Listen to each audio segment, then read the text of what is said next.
entering the Northern Bahamas? You're watching the Bahamas Tonight, Northern Edition. Welcome back.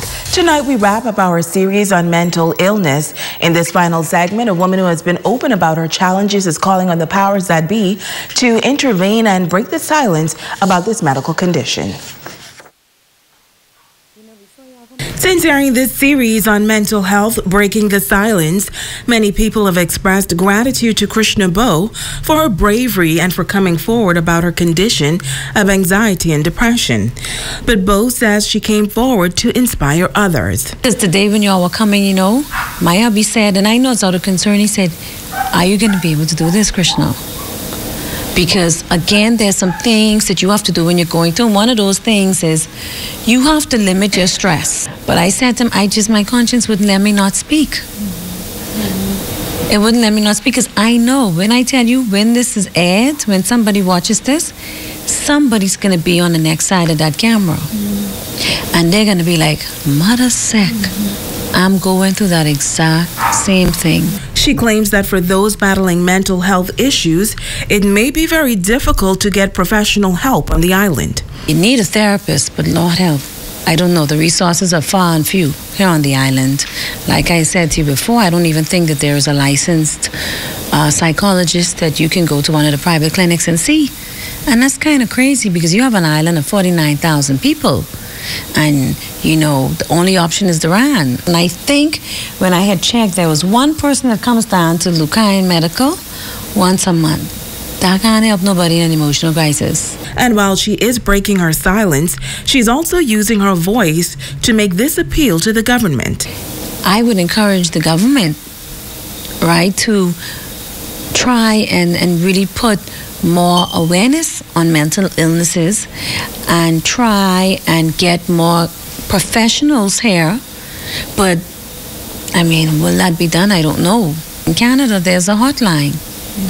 And if you're going through anxiety, depression, schizophrenia, whatever it is you may be experiencing, you get on the phone and you call and they assign a therapist to you, someone that you can go to, someone that you can talk to. But until this happens, Bo contends that one should never underestimate the power of a good support team. Support of my family, my friends. I got me some sisters in the Lord there. Let me tell you something.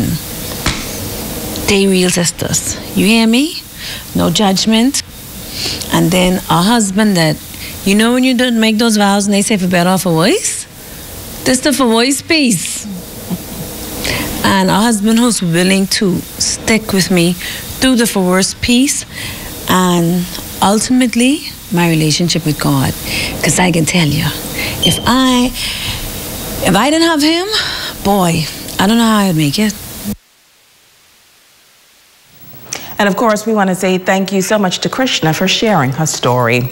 Switching gears now, the Royal Bahamas Defense Force Rangers program looking for new recruits this weekend. Leaders of the program are inviting parents and high school students to attend an open house tomorrow at the Ministry of Youth in the Region Center. Megan Shepard has the report.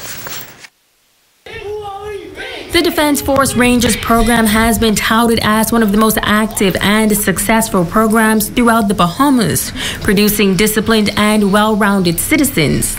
Northern Commanding Officer Lieutenant Commander Clinton Johnson notes that the program, which began in the nation's capital, has now expanded throughout the country, creating success stories. Right now we're starting the new year we'll have activities for the Ranger program in the Northern Bahamas, and the recruitment drive is supposed to be this weekend. So we wanted to give the parents and the other parties who are interested an opportunity to find out whatever information they wanted to find out, as well as find out the relevant information if they want to enroll their children into the program. On Saturday, September 22nd, parents and students are invited to the Region Center, where they can learn about the program and all it has to offer.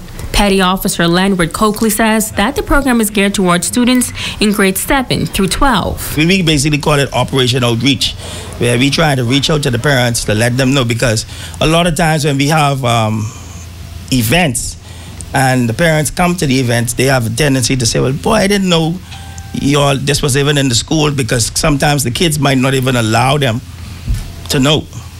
So this is an avenue right now. join it. Now, the Rangers meet every day throughout the week at various locations.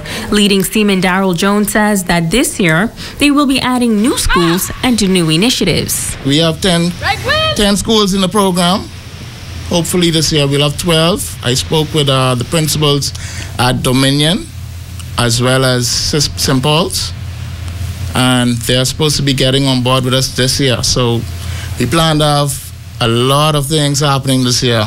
The program is fully endorsed by the Ministry of Youth, Sports and Culture.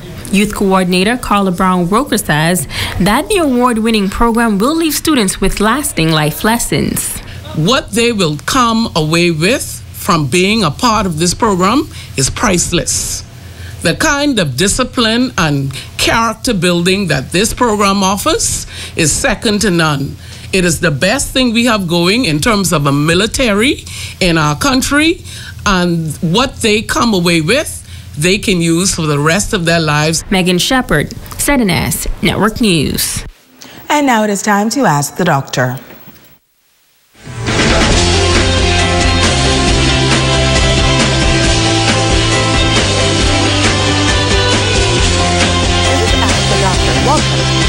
W asks this question: can using weight loss products lead to eating disorders? Eating disorders often develop in the teen and young adult years, although they can develop at other ages. Symptoms vary depending on the type. Anorexia nervosa, bulimia nervosa, and binge eating disorder are the most common types. Today we'll discuss anorexia, which is a potentially life-threatening eating disorder characterized by an abnormally low body weight, intense fear of gaining weight, and a distorted perception of weight or shape. People with anorexia use extreme efforts to control their weight and shape, which often significantly interferes with their health and life activities. When you have anorexia, you excessively limit your calories or use other methods to lose weight, such as excessive exercise, using laxatives or diet aids, or vomiting after eating. If you're severely underweight or malnourished, hospitalization may be necessary, particularly if there are complications from the eating disorder that affect the major organs of the body, like your heart, liver, and brain. Long-term treatment involves therapy, medications, and other treatments that help to control obsessions and urges relating to food and that control depression and anxiety. I'm Dr. Monique Pratt, and this has been Ask the Doctor. Don't go away. A check on sports is up next with Romiko Knowles.